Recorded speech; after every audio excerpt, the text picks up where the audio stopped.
প্রিয় ভাই বোনেরা, আজকে আমরা এখানে একত্রিত হয়েছি এই খাল কাটার। আপনারা নিজেরাই বলেন এই খাল কাটলে আপনাদের সকলের, বিশেষ করে যারা কৃষিকার্যের সাথে জড়িত, সেই কৃষিকার্যের সাথে জড়িত তাদের আপনাদের উপকার হবে, আপনাদের সকলের উপকার হবে। গ্রামের মানুষ, খাল থাকলে, খালে পানি থাকলে কি কি উপকার হয় প্রত্যেকটি মানুষ আপনারা বুঝেন।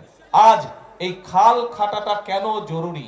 সমগ্র বাংলাদেশে আজকে যেই খালগুলো আগে ছিল প্রায় সকল খাল ভরাট হয়ে গেছে। আমি এখানে আসার পথে আমি বিভিন্ন জায়গায় দেখলাম নদীর পর্যন্ত ভরাট হয়ে গেছে। নদীর মধ্যে কিছু চাষবাসের কাজ হচ্ছে। বহু খাল, ওই যে ছোট ছোট কালভার ব্রিজ যখন পার হয়ে আসলাম দেখলাম যে অনেকগুলো খাল প্রায় ভরাট হয়ে গিয়েছে।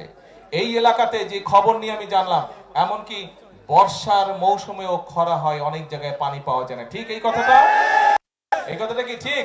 বর্ষার মৌসুমে অনেক জায়গায় পানির সমস্যা হয়, সেখানে চাষবাস করা যায় না। কিন্তু আমরা এই বর্ষার পানিটাকে আমাদের কাজে ব্যবহার করতে চাই। আমরা কৃষক ভাইদের কাজে এই পানিটা ব্যবহার করতে চাই।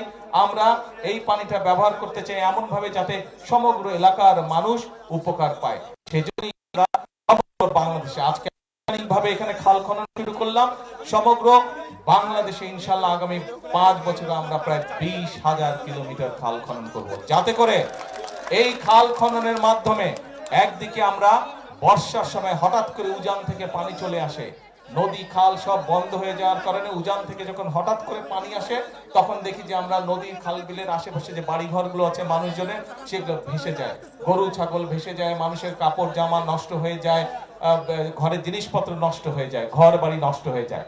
এইরকম সমস্যা যাতে না হয় আমরা চাই খাল খননের মাধ্যমে উজানের সময়, বর্ষার সময় যে অতিরিক্ত পানিটা, সেই পানিটা আমরা ধরে রাখবো। কারণ উজানের সময় যেই পানিটা আসে, আপনারা প্রত্যেকে এইটার অভিজ্ঞ, দেখেছেন আপনারা, 7 দিন 10 দিন থাকে, তারপরে সেই পানির খবর নাই, আবার চলে গেল পানি, তাই না? কিন্তু এই পানিটা যদি আমরা ধরে রাখতে পারি তাহলে কি সবার উপকার হবে? সবার উপর। এবং সেজন্য এই পানিটাকে আমরা ধরে রাখতে চাই।